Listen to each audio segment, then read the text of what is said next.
Hey Explorers, it's Jessica, and today on Exploring the Local Life, we're going to answer the question, is it cheaper to RV full-time or to live in a house?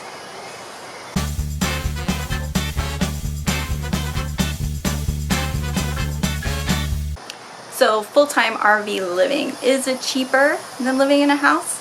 It totally depends. It depends on a lot of factors. It depends on how much is your RV, how much is your tow vehicle if you have one, or your secondary vehicle, and how do you plan, or I guess I should say, where do you plan on RVing it? If you get a brand spanking new RV, that's going to come most likely with some sort of monthly payment. You have a loan, and then if you have to get a new tow vehicle, or if you decide to go with a new tow vehicle, again, we're looking at a loan with a payment, so now you have two payments. If you decide to, do a motor home, you're not going to have a tow vehicle, but maybe you decide to go with, or you have a vehicle that already has a loan payment. So right there you have two payments, plus wherever you're going to be staying. Unless you plan on boondocking all the time. Boondocking, if you're not familiar, is dry camping, which is zero hookups, so you won't have electricity, no water, no sewer. And that is possible. There are some people that do that. But let's say you can't, then you also have to pay for a campsite. And depending on how quickly you move, if you are just staying somewhere a night or two, those rates are going to be more expensive than, say, even a weekly rate or a monthly rate. So you have to look into that. And also the type of campsite, the campground you're staying in, RV park. Some of them have a lot of amenities, even security and things like that, and then those rates start going up even more. So you have to kind of decide what you want. So again, if you have, in our example, we bought a brand new RV with with a loan payment. We got a used truck, but we still had a payment on that. Right there we were looking at around $600 plus our campsite fees. We did find a campsite, our cheapest one was $385 or so, but then we had to pay electricity. Our next cheapest was $425, and it included everything. So still right there we're looking at $1,000 a month. That's not including fuel pricing, which varies, right? And activities that we might want to do, eating out, things like that. Which again, it's different than when you're in a house, because you you shop maybe at that Walmart instead of the grocery store over here, or the gas station down the street is too expensive, so you go over here. Like, you can kind of account for that when you are living in a house versus when you're in an RV and you're going to different places. You may not be familiar with some of the more economical things in the area. It just not might happen, so your budget might kind of fluctuate a lot in those eating and fuel costs. Whereas in a home, that's not really a thing, right? You kind of figure that out and it's set. No matter, in a month or two, it'll still be the same, most likely.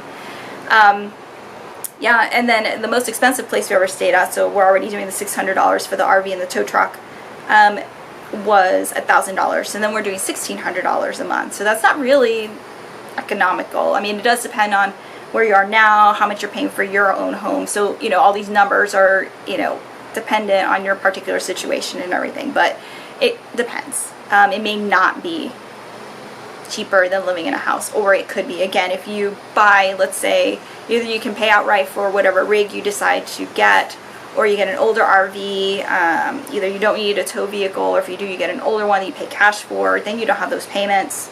If you do something like, you're doing a lot more activities that are like hiking, not necessarily tourist attractions, but things are cheaper.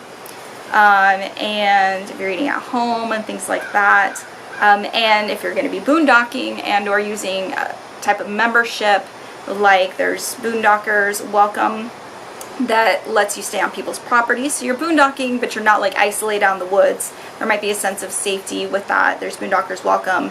There's Thousand Trails System, which is staying in actual RV parks that have a lot of amenities. They all vary, but for the most part, you're going to have electric and water. You'll have a dump station, if not a sewer connection. But there's memberships, a Thousand Trails membership, that will cut down on your monthly rates for camping. There's Passport America that you get 50% off of campsites. So there are ways of cutting back on these expenses. So you just have to do a variety of things to make sure that you are doing something that's cheaper than living in a house if that is your objective.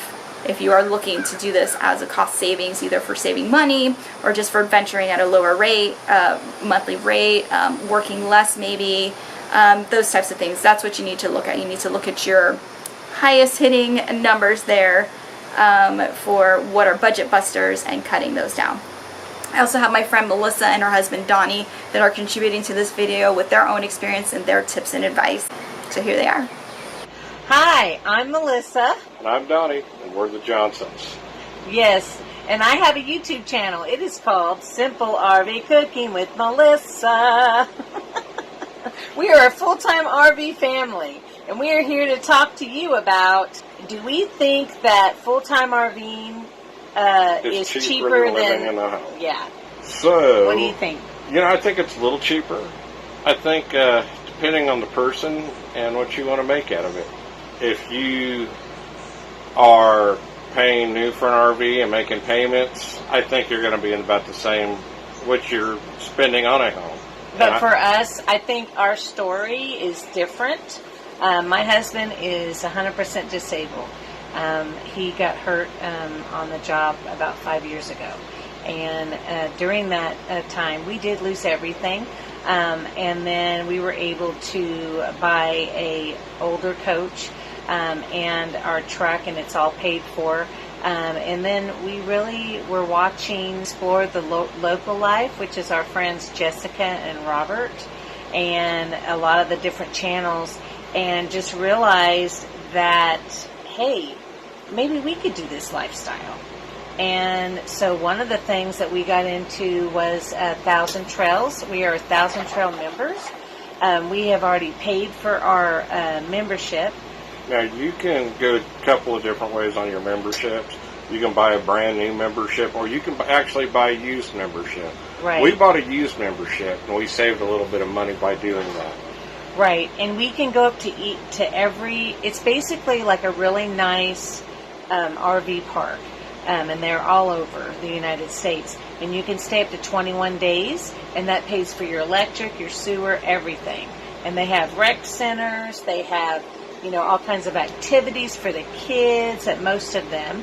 They have swimming pools, they have hiking trails, they have a lake, they have, all kinds of things. Like the one that we're at now is in Lake Medina, and they have a ton of deer, and they do have a beautiful lake, and so I think that it just depends on which way you go with it, but that really saves us a lot of money because we only pay our dues, which is once a year, and it's $580, and then we don't have rent and utilities and sewer and all that coming out every month. I think I figured it out here a couple of years ago. We save about close to $30,000 a year just in that alone. Right. Because the only time we stay in a regular RV park is if we're traveling and we just need a place to stay for the night. Yeah. Or if it's a treat and it's a neat site that's our teenage daughter's gonna like, we might spend a couple of nights at a place that's got water slides and all that stuff. Now some of these parks, some of the 1,000 Trails have really beautiful pools and everything, so you're going to get that as well. But another way we save money is we budget our food, which Melissa has a YouTube channel, and she teaches you how to cook meals at a pretty reasonable rate. Right, and it's Simple RV Cooking with Melissa. And it's just, and that's really what it is. I mean, even right now, I can show you, I've got something in the crock pot. My best friend is my crock pot, and tonight is chicken taco night. Delish. And see, and that's one of the things too, is definitely having a budget and knowing what meals you're going to do. Do taco night, do, chicken and dumplings one night, having your meals prepped in advance makes a huge difference. Yeah, you can set like a menu for the week. Yeah. So, and that really helps us. What else is good? RV clubs. Yes, RV clubs. Escapers, full-time families. You know, we have a teenage daughter. She's, they need friends, everything. Now she's homeschooled. And, there's other things. If you're looking to make a little extra money here and there, you can work camp. Melissa worked in Yellowstone. We lived inside Yellowstone for 4 months. Yes. My daughter got to be a kid and live in Yellowstone and made all kinds of friends in there. Yes. So, the adventures come with, not only do we think it's cheaper, but, for us, if you don't like your neighbors, guess what? You can move. You can move because you have wheels. So that makes a huge difference, I think. And we meet all kinds of cool people everywhere we go, and all the history that we get to see, Grand Canyon, Yellowstone. We've been to Jerome, Arizona, Sedona. We've still got a lot of parks on our list of places to see, and we'll get to see them. You don't have to do them all in one shot.